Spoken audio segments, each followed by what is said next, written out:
Hi there, I'm Jodie Foster, and I'm very lucky because I'm here with my friend Luana Barjami, who is acting in this wonderful, wonderful, wonderful short that is nominated this year for the Academy Awards. It's called Two People Exchanging Saliva. I think it's spectacularly beautiful. It's very stylish, beautifully directed. It's actually unusual to see a short film that has so much technique because it's appropriate for the story. So it's shot in black and white. It just has this luscious geometry about it, a kind of formality and a classic quality. Um, Almost all about perfection and about surfaces, and which is so appropriate for the film. If you can, just can you give us like a little summary and tell us a little bit what it's about?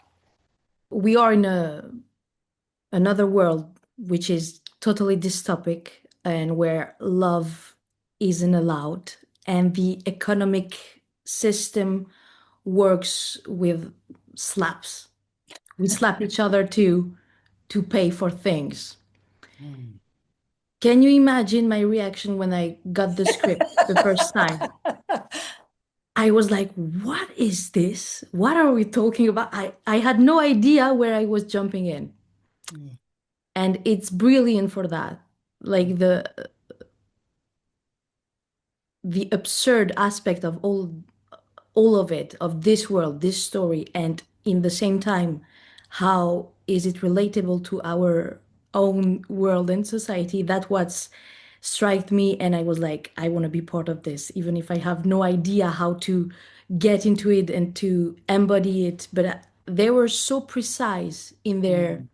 vision and in their idea that the first time we met in the audition, it was like clear, really Mm. clear. Wow.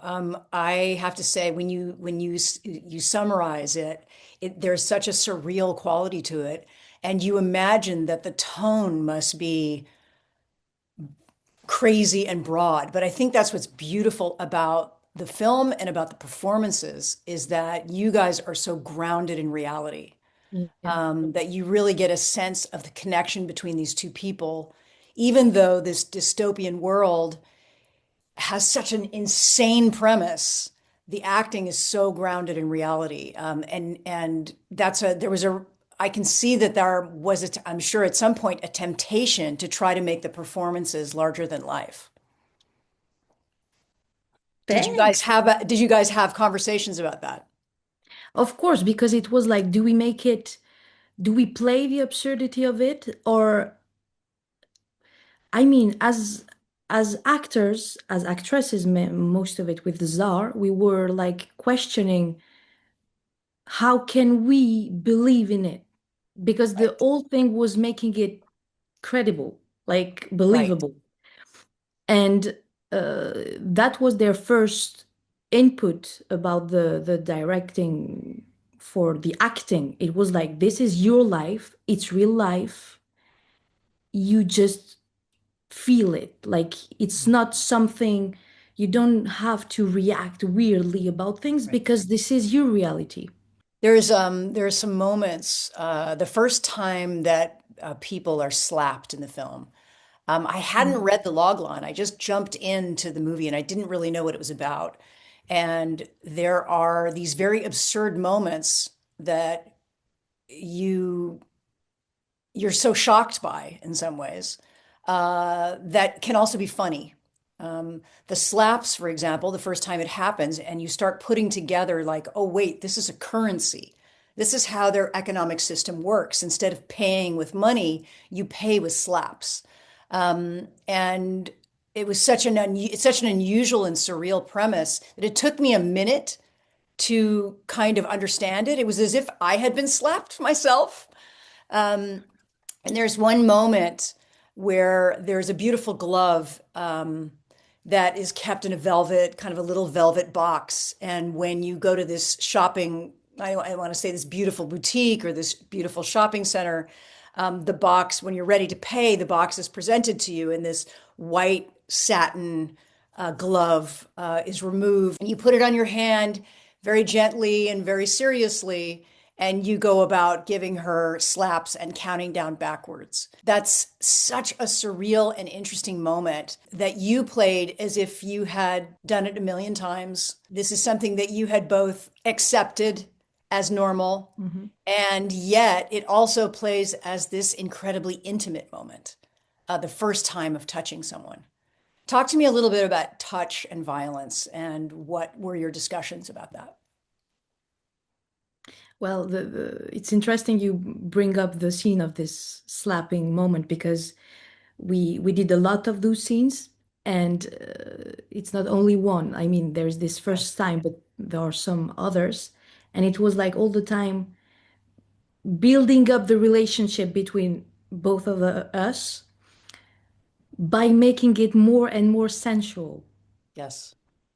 And it's interesting how, well, for them, this is a normal act, normal thing to do, but in acting process, we needed to bring something more into this moment, like laying up the moment. And it was also about breathing, about touching each other. Then you have even the blood coming out. It's like it's hurting, but you go back to it. Right. And it was all about this. I mean, I can remember Natalie or Alex, one of the two directors, saying, like, make it more sensual, feel it. It's like the way you are flirting together. Mhm. It's your only way to kind of show interest in the other. Mhm. And I mean, the mechanic of it, intellectually, it's so interesting. Like, we could talk hours about it, meaning you're slapping, it's violent, but it's the way of expressing interest, love, Mhm. sensuality, and it's done in a way super beautiful, even poetic. Like, doesn't make any sense, and it makes a lot of sense at the same time. Yes, we had a lot of discussions about the logic of it at the end, Mhm. saying like, well, wait a minute, how does that work? What is this economic system? I don't understand. How do you pay taxes? How do people live with food or whatever? And then immediately I stopped myself and said, you know what, that's enough. I don't want to hear about the logic. There's just something so perfect and beautiful about the film. Um, and so very French as well. Mhm. This is a French story that in some ways lives in the world of fashion and in the commerce around fashion, which of course is a very French idea. I wonder if you want to talk about that a little bit, like what what they were thinking about. For me, it also makes fun of this world where women are objects to be dressed and where we sell beauty, for example. The whole crazy thing about this is was shooting this film in Galerie Lafayette. Yes. Oh, you did? You shot it at Galerie Lafayette? Yeah, yeah. That's amazing. And because we are not saying that this is good or bad, like it's Mm, just, but we are there and we are showing it in a beautiful way because it's super symmetrical and we are, comme tu dis, it's about how you sell beauty and this luxury thing somehow. And me, I was embodying the low class of that, right. like I'm there, I'm a worker, and in the place where we change as workers, like you Mhm. can see other people making up themselves to show that they have money also. It's like always questioning how do you include yourself in society. That's why Yes. je rebondis on what you said before about the logical of that system, the logic of this system. Mhm. It was so interesting because the first thing, it's like questioning yourself, how does that work? And then you're like, what happens inside of the story and between those characters, it's precise, it's clear, like you don't question it. What happens on the moment is not questionable. It is. And this is really interesting when you make the parallel with our society and how things are going on. Like there are some rules and some things that we apply. Like we go for it without understanding it.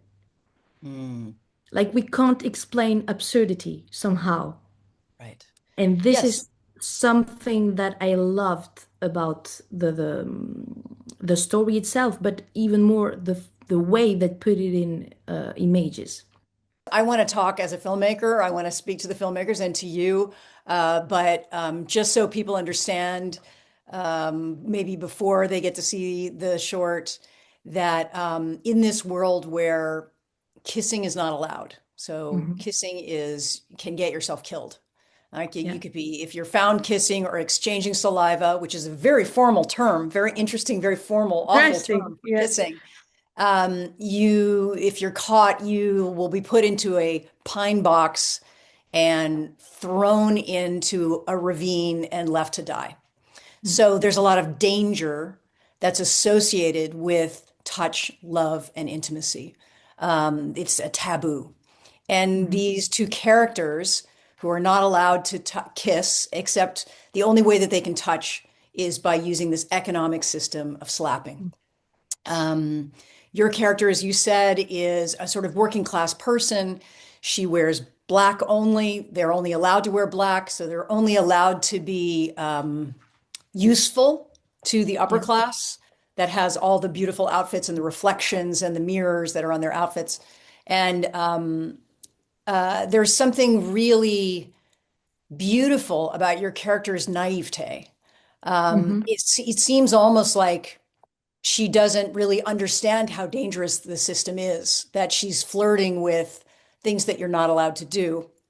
One of those examples is when she meets the other character, she immediately she starts tutoying her. So in French, that means that instead of using the formal vous, which you would do with somebody that you don't know or somebody that's a higher class, you use the tu that you would use with your family, with younger children, with people that you're very close to.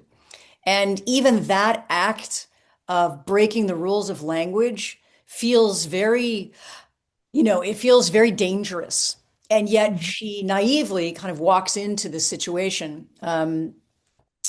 Talk a little bit about that. I guess that's what I was thinking about was we look at the system in the film as absurd or dystopian, and yet we have all of these systems in our own lives that are completely arbitrary, that are also dystopian, that we don't challenge and we don't think of. You know, why do we address somebody that we don't know that's a stranger and use this very formal language? And suddenly, at some point, we all agree that we're going to change the language and embrace them into our family. That's absurd. How did that happen? Well, language is made up, and Hmm. all of the rules are made up in our world. It's just that I think that's what's so beautiful about the film is that when you do something surreal, it allows you to reflect on how absurd your own life is. It's the most interesting part of that film because overall, this whole bunch of things, what stays, it's love again, even if it's the thing that is not allowed. The I mean, the biggest emotion that you come out from the film is this tenderness, this intimacy, as you said earlier, and also my character, the fact that she's like so naive, candide, it's like she just feels the moment. Right. She is in right time, like here. She's not afraid neither. She's pretty brave. And I don't know if it's bravery because, as you said, she's not really conscious about all of this. Right. But you know, the moment she goes take this toothbrush that is super illegal. She has to go under wraps and find somebody in an alley to make this exchange so that she can get her toothbrush and toothpaste. Exactly. And the moment in the toilets where she brush her teeth, like it was super interesting to stop myself and be like, how does it feel if it's the first time I'm doing this? Yes. Like as a character, like why? And all those moments, it was really as an experience and as an adventure working on this project and with them was so a big thing to me. Like it was a great experience to, I don't know, I do this job because I like to experience things that I won't experience in real life, you know? Right. And of course, it's really interesting to travel into all those emotions and all those moments that are absurd again. And still, what is left is this loving approach. I Yes. mean, this and the dreams, because it's all about dreams then. What do you Mm, dream for? right. Yes, there's a moment in the movie that the whole thing kind of leads up to that the audience is rooting for them to connect and for them to finally kiss. And they do finally kiss, you think. Um, Hmm. but then there's a question mark at the end, was that ever real? This one perfect moment of tenderness. Um, Talk to me a little bit about how you guys built that together. But it was so funny because this kiss scene, for example, we were in the cabine d'essayage of Galerie Lafayette, and it was so tiny and just like, okay, guys, let's go for that. Yeah. I mean, we didn't even know. I don't know if Za was aware also of that, but it was so difficult to project to know that they were gonna do that in such a dreamy Mm, way, and even this aspect of the line between reality and fiction, even in their minds. I mean, reality and dreams. mm, So how we did that, I mean, we just jumped into it. I remember the first time we met with Za, we were already on the set. I don't think we met before. And we just looked at each other and we were like, where are we? We don't know. What are we doing? We don't know. But does it feel great? Yes. That was the thing. And they were super, super prepared. I've never seen a director more prepared than them. They were yeah. able to show us some 3D maquette Oh of my God. how our characters had to move into space. And it's so reassuring to be like plunged with people that know where they are bringing you, even if you're Yes. not super sure about where you're plunging into, but Yes. it was impressive. Those 3D maquettes made me laugh a lot, but were super helpful. Yes, this is a masterfully directed short. Yeah. Maybe I've never seen another short as masterfully directed, actually, because usually shorts can be kind of the opposite. It's the beginning of somebody's career, and Yeah. they don't really understand necessarily how to make something that is polished also feel earned and beautiful and tender and romantic and emotional. You're a director. Yeah. And you've directed a short, I mean, you've directed a few films, but you've also directed shorts? Only one. Okay. I mean, I made a lot amateur, but Uh-huh. only one like with money. And I Great. never showed it. Oh, Never. you never showed it to anybody? No, no, no. I was like, no, never, ever. I keep the rights. Yeah. I But think what yeah, I'm it's so difficult to make a good short film, in my opinion. It's I like, agree. And I mean, the reason is short film is the perfect form for cinema because it's like a short story. It has a yeah, beginning, a middle, and an end. in the end. And you can't really make a short unless you have those three things, those three acts. So in some ways, for me, it's the perfect form. And when you're making features and you've made features, sometimes it's about breaking that form. Hmm. But until you can master the form, it's very difficult to break the form.